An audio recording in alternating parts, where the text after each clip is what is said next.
16 ans plus tard, si est un événement de sa vie qu'il a encore du mal à aborder.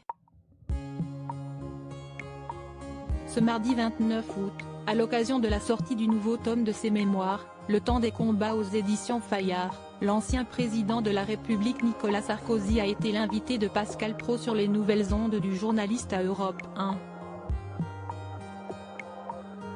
Revenu au cours de cet entretien sur de nombreux sujets, et où beaucoup d'auditeurs ont également participé, Nicolas Sarkozy a aussi abordé ses histoires de cœur, et notamment l'officialisation de sa rupture avec sa précédente épouse, Cécilia Attias.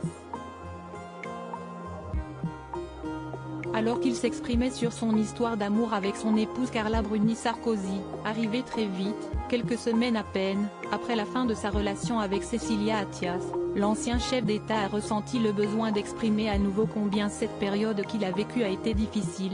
Je reconnais que c'était, pour les Français, a-t-il commencé, avant qu'une nouvelle idée vienne chasser la première.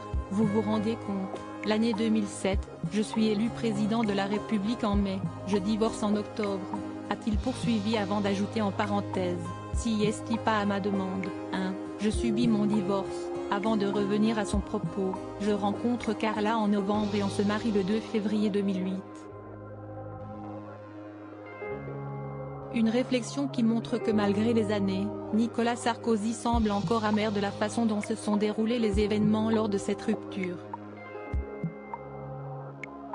Nicolas Sarkozy, ces femmes qui ont marqué sa vie. Nicolas Sarkozy et Carla Bruni, une rencontre qui a failli ne jamais se faire. Aujourd'hui cependant, Nicolas Sarkozy est un homme comblé dans les bras de son épouse depuis plus de 15 ans, avec laquelle il est également redevenu papa d'une petite Julia. Une histoire qui a pourtant failli ne jamais avoir lieu. En juin dernier, invité sur le plateau de Jordan de Luxe, l'ami commun aux deux personnalités, Jacques Séguéla, a raconté comment Carla Bruni et Nicolas Sarkozy se sont rencontrés devant lui avant de chacun avoir le coup de foudre l'un pour l'autre. Une rencontre improbable tant la chanteuse, attachée à ses idées de gauche, se refusait à l'idée de faire la connaissance de celui qui était alors l'occupant de l'Élysée.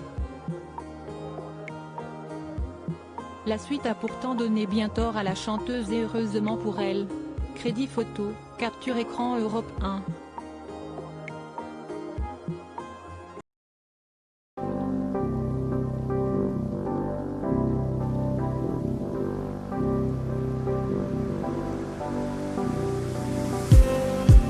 I just need